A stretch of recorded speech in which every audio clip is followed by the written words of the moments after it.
À Jeune Culture, on rencontre un trappeur de castors et le propriétaire d'un centre de réhabilitation pour chevaux.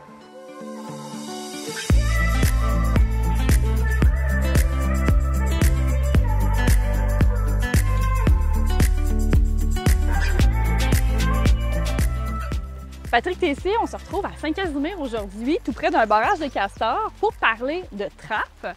Mais là, on n'est pas dans la saison normale de la trappe qui est à l'automne. Toi, tu trappes en déprédation. Explique-moi un peu ce concept-là. OK. La déprédation sert à capturer les castors. Les propriétaires, quand ils voient que les castors font des dommages à leur propriété, ils appellent la municipalité, les municipalités, dans ce cas-ci, la MRC de Portneuf, pour attraper le castor et les déplacer. Comme ici, mettons, ils inondaient le champ. Fait que le cultivateur ne pouvait plus aller faire ses foins parce qu'il y a vraiment beaucoup d'eau de l'autre côté. Hein. OK. Puis il y a les sources d'eau potable aussi, je pense que ça peut être un enjeu là, pour les villes. Les castors, ce qu'ils font, c'est qu'il y a un barrage, puis les castors vont bloquer le point d'eau qui s'écoule du barrage. Fait que là, ensuite, la municipalité, il faut qu'ils fassent appel à des plongeurs. À des plongeurs? Oui, ce qui est très dispendieux. Donc, on préfère aller avec la trappe. C'est ça. OK. Puis, dans le fond, les municipalités demandent à MRC de Portneuf pour avoir un permis SIG. OK. Moi, j'ai mon permis de trappeur. Oui. Ça prend mes permis, mes cartes. J'ai une formation pour ça. Les engins qu'on utilise, c'est une frappe mortelle. Donc, l'animal ne souffre pas du tout. C'est une frappe bien faite. Il y a vraiment une façon de l'installer directement en arrière de la nuque. Ça tue le castor instantanément.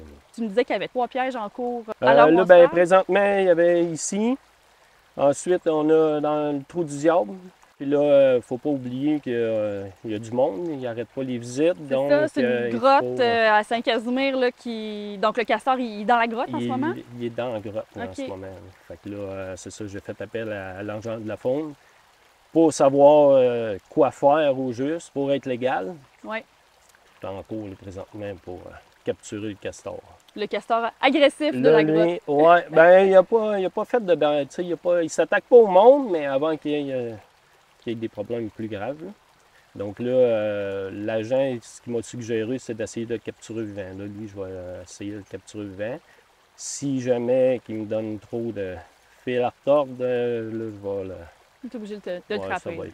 Ça va être plus le trappage. Puis est-ce que dans ce temps-là, on le déplace si tu le captures vivant? Oui. Lui, l'agent, ce qu'il m'a dit, ce qu'il m'a demandé, si je le capture, on va le déplacer au centre à Saint-Aubin.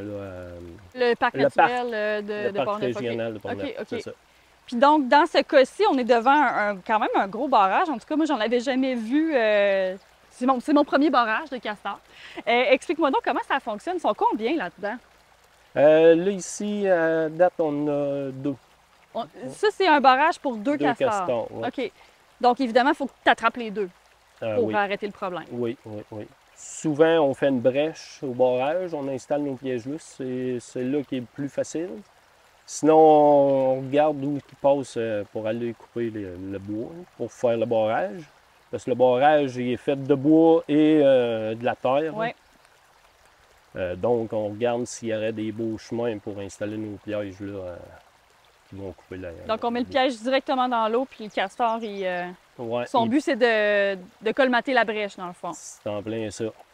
Une fois que tu as attrapé le castor, est-ce que tu l'arranges, la peau, la fourrure, pardon, est-ce que tu la conserves? Comment ça marche après? OK. Quand c'est en déprédation, la fourrure n'est pas bonne parce que c'est pas le temps de la fourrure. Ah, OK. Puis ça se mange-tu? Est-ce que tu as déjà cuisiné du castor? Oui, ça se mange et c'est très bon. Ah oui? OK.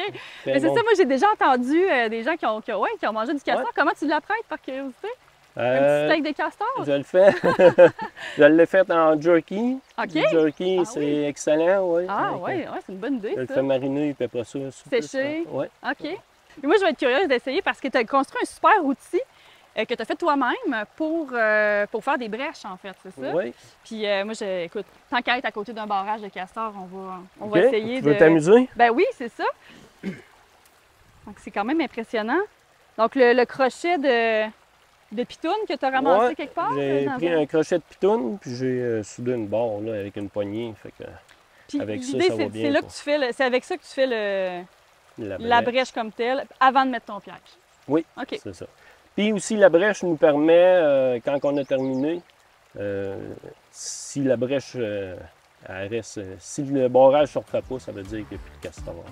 Moi, c'est ce qui me dit aussi que mon comté est terminé. Ah, OK. C'est le seul moyen de le savoir. Je comprends. Bon, ben je vais essayer ça. OK. C'est tellement dur!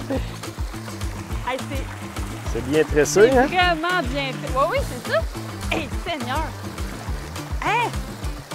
My God! Hey, je suis comme pas capable de faire tout! Hey, mais c'est long, faire une brèche, là, Seigneur! Ouais, moi, ça me prendrait 2-3 heures, on dirait. Là. On l'a. Merci beaucoup, Patrick, de m'avoir initié. Ça fait plaisir, hein? Puis, tu sais, t'as-tu pogné comme un méga gros castor à un moment donné? C'est comme la truite, ça, là? Tu sais, t'as comme un gros castor géant à un moment donné dans tes histoires de trappe? Tiens, Les preuves. on sort les preuves. On sort les preuves. Oh, OK. Ah! 57 livres! 57 livres, point 93. Presque on 57 on a une preuve, la balance. C'est pas une histoire de pêche, c'est vrai. Non, là, c'est réel. C'est ça. Hey, quand même, hein? C'est comme Presque le poids 58 livres. Tu sais, de moi, adolescente, mettons. À 12 ans. C'était Le poids d'un gros castor. Ah, mon Dieu, tellement gros!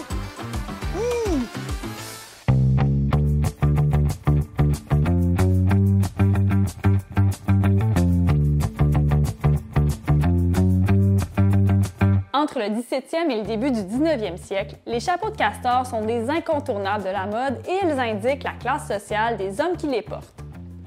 Au cours de cette période, la peau de castor est très courue par les commerçants de fourrure européens. Les Français et les Anglais se disputent l'accès à cette marchandise très recherchée. Les chapeliers européens convoitent les peaux de castor pour leur duvet, qui peut être transformé en feutre doux, malléable et résistant à l'eau. Le procédé pour produire ce précieux feutre est surprenant. Il faut d'abord des peaux du type castor gras. Pour les obtenir, on gratte la face intérieure des peaux et on la frotte avec de la moelle animale. Puis, on fabrique les manteaux avec la fourrure à l'intérieur. Les chasseurs, la plupart du temps des Autochtones, les portent durant toute une saison avant de les vendre. Ainsi, les peaux perdent leur long poil de protection dont les racines se détachent par le frottement. La sueur des chasseurs contribue aussi à assouplir les peaux. La bourre ou duvet de castor reste accroché à la peau. Les chapeliers l'enlèvent facilement. Ils obtiennent ainsi du cuir et le précieux duvet qu'ils transforment en feutre. Le castor reste essentiel pour l'industrie chapelière jusqu'aux années 30. Les chapeaux de soie moins dispendieux deviennent la norme et entraînent la disparition du chapeau de castor.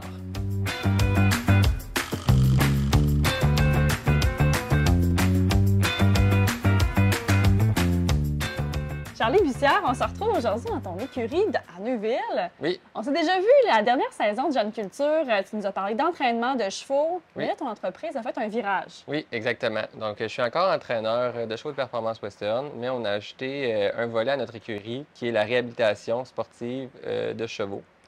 OK, qu'est-ce que c'est que cet univers-là? Parce que c'est assez particulier. Oui, c'est la réhabilitation de chevaux qui vont se blesser soit au travail, soit à l'extérieur, peu importe. Donc, il va y avoir une période de réhabilitation après les traitements vétérinaires. OK. Donc, c'est vraiment, notre travail, c'est de ramener le cheval à la compétition ou peu importe l'utilité qu'il a. Nous, c'est notre travail, c'est de le ramener vraiment à ça. Est-ce qu'on pourrait dire que c'est de la physiothérapie pour chevaux? Grosso modo. C'est peut-être pas ça. Un peu, mais c'est sûr qu'il n'y a pas de manipulation. C'est vraiment avec des outils comme ici notre tapis roulant. Ah oui, c'est ça. On est à côté d'un aquarium, tapis roulant, quelque chose que j'avais jamais vu. Ouais, un bassin. C'est un tapis roulant aquatique, donc c'est la plus grosse machine qu'on utilise nous. C'est une grosse technologie qui est utilisée beaucoup aux États-Unis et en Europe. C'est vraiment avec l'eau, on va enlever du poids du sol du cheval. Donc, on va vraiment avoir un moins gros impact sur les membres du cheval. Puis, on va aller chercher beaucoup de musculature aussi avec ça. OK. Donc, ce qui est le fun avec le tapis roulant, il existe aussi les piscines pour les chevaux, mais ce qui est le fun avec le tapis roulant, c'est qu'on peut vraiment jouer avec la hauteur de l'eau.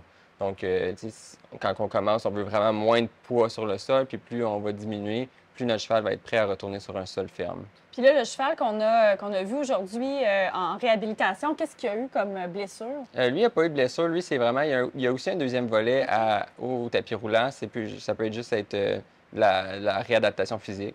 OK. Donc, lui, c'est juste pour rester musclé, faire moins de travail en manège, parce que plus on travaille un cheval en manège, bien, on est prospect à des blessures ou à de l'usure. OK. Donc là, c'est lui, il va pouvoir se muscler d'une façon plus sécuritaire. OK. Puis les étapes, quand on place le cheval dans cette machine-là, comment on s'y prend exactement? C'est sûr qu'au début, on va avoir quand même une bonne adaptation à faire avec le cheval, parce que c'est sûr que c'est quelque chose de très... Ils ont peur de ça, les chevaux? Bien, il y en a que oui, il y en a que non, ça dépend vraiment de leur tempérament. Mais quand l'eau monte, elle apparaît tout soudainement, c'est sûr que ça peut être apeurant. Donc, on va travailler avec les vétérinaires. Il va y avoir des sédations au début pour que le cheval soit plus calme. Donc, c'est sûr que c'est quand même... au début, ça prend quand même un certain temps avant que le cheval s'habitue pour que ce soit sécuritaire. Mais après quelques sessions, d'habitude, tout va bien, il n'y a plus de sédation. Ils sont pas trop... La plupart aiment vraiment ça, oui. OK, Ouais. OK. Ben, une petite piscine, hein? Un petit peu d'air frais, fait chaud en plus cet été. Exactement. Moi, j'ai jamais vu ce genre de bassin-là. J'imagine que ça a été fait sur mesure pour vous. Comment ça marche? Bien, il existe plusieurs compagnies, c'est OK. plus aux États-Unis. C'est ça, j'imagine que la réhabilitation, est-ce que c'est plus américain comme concept?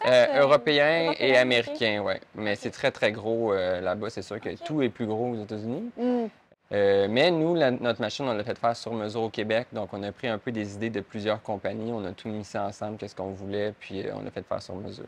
Puis, est-ce que tu t'es formé justement aux États-Unis pour être en mesure de faire fonctionner la machine, d'approcher les chevaux pour qu'ils puissent être à l'aise en réhabilitation? Comment ça Oui, j'ai fonctionne? travaillé un peu avec des gens dans le milieu. OK. J'attends encore à ce jour plus de formations que je vais aller chercher dans les prochains mois. C'est sûr qu'il faut que je me déplace aux États-Unis et C'est ça, tout. hein. Tu te formes Ouais. en fait en continu là-bas. En continu, oui. Puis est-ce que toi, éventuellement, tu vas vouloir former d'autres personnes qui vont vouloir faire ça au Québec? Est-ce que tu es le seul? En ce moment, je suis le seul. OK. C'est sûr que la demande est moins grande au Québec, mais c'est sûr qu'on est toujours ouvert. Le but premier, c'est vraiment d'offrir le service au Québec. Il manquait vraiment le service de la réhabilitation pour garder nos chevaux en santé. OK. Puis ça, est-ce que ça permet, j'imagine, d'allonger la durée de vie, pas de vie, mais de compétition dans le cheval? Absolument. C'est ça, C'est sûr OK. que oui. C'est sûr que ça le garde plus en santé. Quand un cheval est bien musclé, bien, c'est sûr qu'il risque moins de se faire mal. Ça va raccourcir aussi son délai lorsqu'il est blessé. Donc, c'est sûr que oui, ça aide énormément. On travaille aussi en collaboration avec notre vétérinaire. C'est vraiment elle qui va faire les programmes de réhabilitation pour nous. Nous, on va les mettre en exécution. Et là, ce que j'ai cru comprendre, c'est que quand le cheval rentre dans ce bassin-là, il faut qu'il soit super propre, tout est propre. Donc, comment ça... Oui. Les étapes, en fait, pour la préparation du cheval, mais aussi pour toi avec la machine? On brosse le cheval, OK. on va aller rincer ses pattes parce qu'on veut vraiment que notre eau reste vraiment, vraiment belle. Même si on a tout un programme de filtration, c'est sûr qu'on veut garder c'est quand même 1000 gallons d'eau. Ensuite, on va aller mettre une couche pour chevaux. Hey, là, ça, là, jamais vu pour moi. Je pensais pas que ça existait. Ouais, J'imagine que ça exactement. existait pour tous les animaux. C'est j'imagine. ça. C'est vraiment un système de courroie avec une poche pour ramasser le fumier pour Mon pas que Dieu. le cheval fasse le fumier dans l'eau, C'est ça. que ça infecte l'eau et tout. Puis il reste combien de temps dans le bassin, ton cheval? C'est sûr qu'il y a une période où l'eau va monter, mais c'est environ entre 10 et 15 minutes lorsque l'eau est à son maximum. C'est quand même assez rapide là, Ouais, comme traitement. Vraiment. Merci beaucoup, Charlie, de nous avoir amenés dans l'univers de la réhabilitation pour chevaux. C'est une grande première au Québec. Félicitations. Oui, merci beaucoup. Merci à toi.